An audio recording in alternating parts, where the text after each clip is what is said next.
Namaste, dear students. In this session, I'll be taking over the additive manufacturing technique by name fused deposition modeling. Let us see how the history on fused deposition modeling will take. Fused deposition modeling, abbreviated as FDM, is an extrusion based rapid prototyping technique.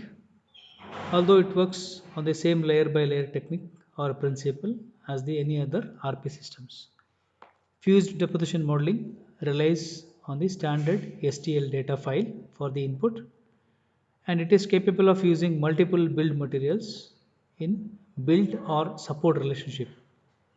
FDM was developed by Stratasys Incorporation of Eden Prairie, Michigan in the early 1990s as a concept modeling device that is now used for creating casting masters and direct use of prototyping. Fused deposition modeling, produced and developed by Stratasys, as we have heard. FDM uses a heating chamber to liquefy polymer that is fed into the system as a filament. The filament is pushed into the chamber by a tractor wheel arrangement, and it is this pushing that generates the extrusion pressure. The major strength of FDM is in the range of materials and the effective mechanical properties of resulting parts made by using this technology. Parts made by using FDM are amongst the strongest for any polymer based additive manufacturing process. Let us see what the principle that is applied to FDM. There are number of key features that are common to any extrusion based systems. First thing is the loading of material, liquefaction of material, application of pressure to move the material through the nozzle, then finally extrusion, plotting according to the predetermined path in a controlled manner, bonding of the material to itself or secondary build materials to form the coherent solid structure, inclusion of support structures to enable complex geometrical features. These will be considered in separate sections to fully understand the intricacies of extrusion based AM.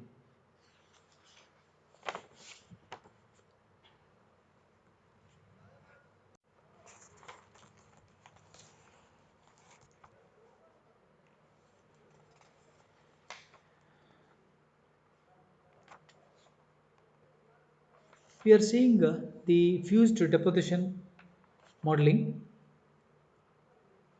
machine, which is with the complete form.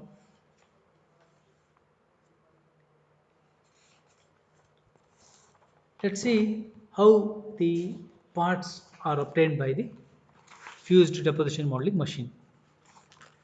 Let us discuss one by one. We have a material system, that is material loading system in the FDM machine, where we are using a word called build material spool, which is something like a bobbin in which over which we bind the cotton thread. We have a support material spool which is supporting there. We have a build platform which is able to move up and down, and there is a foam base over which the part is built. And we have a support material filament, additional filament which is added in the needy situation, build material filament, and there is a very important part called extrusion head, drive wheels, there are liquefiers, and extrusion nozzles. Let us see how the material is getting loaded in. Since extrusion is used, there must be a chamber from which the material is extruded. This could be preloaded with the material, but it would be more useful if there was a continuous supply of material into the chamber. If the material is in a liquid form, then the ideal approach is to pump the material. Most bulk material is, however, supplied as a solid, and most suitable methods of supply are in pellet or in the powder form or where the material is fed in continuous filament. The chamber itself is therefore a main location for the liquefaction process. Pellets, granules, or powders are fed through the chamber under gravity or with the aid of screw. Materials that are fed through the system under gravity requiring a plunger or compressed gas to force the molten material through the narrow nozzle. Screw feeding not only pushes the material through the base of the reservoir but can be sufficient to generate the pressure needed to push the nozzle. A continuous filament can be pushed into the reservoir chamber, thus providing mechanism for generating an input pressure to the nozzle. Let us see how the liquefaction process takes place. We have seen that there is a head, extrusion head, which gives the extrusion benefit. The extrusion method works on the principle that what is held in the chamber will become a liquid that can eventually be pushed through the die or a nozzle. As mentioned earlier, this method could be in the form of a solution that will be quickly solidified following the extrusion. But more likely, this material will be liquid because of heat applied in the chamber. Such heat would normally be applied by heater coils wrapped around the chamber, and ideally, this heat should be applied to maintain a constant temperature. The larger the chamber, the more difficult this can become for numerous reasons that related to the heat transfer and thermal related issues. Let us quickly look into the machine details.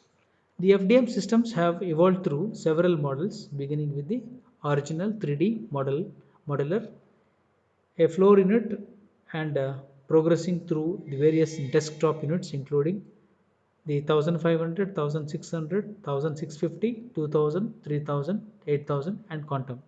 Basically, the 1500 through 2000 models are capable of building parts in the dimension 10 by 10 by 10 inch range, where it is a 250 by 250 by 250 mm, whereas 8000 and quantum can build up to 1000 by 800 by 2000 1100.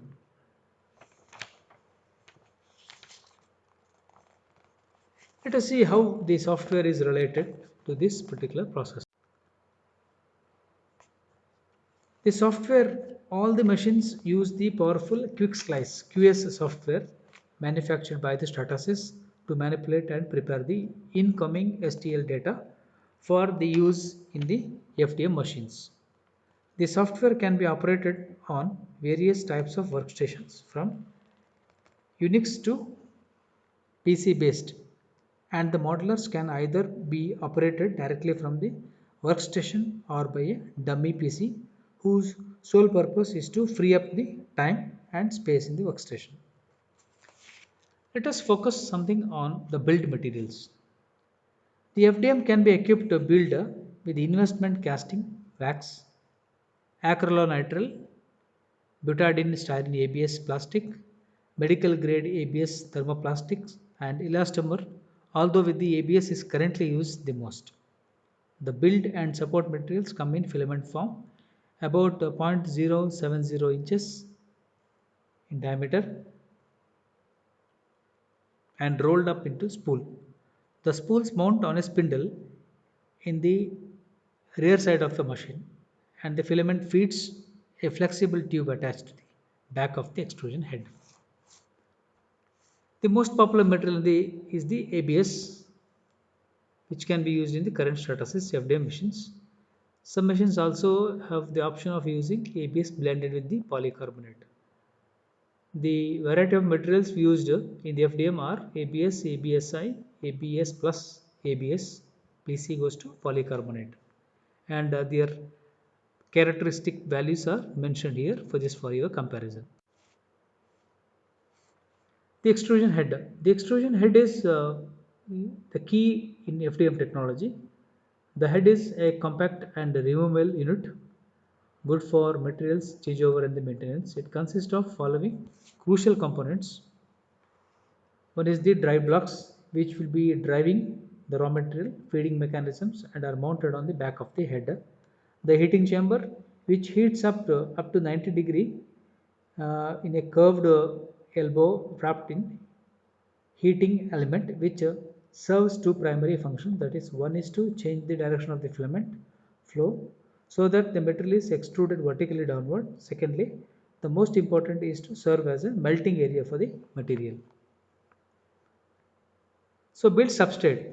Often we require some support substrates.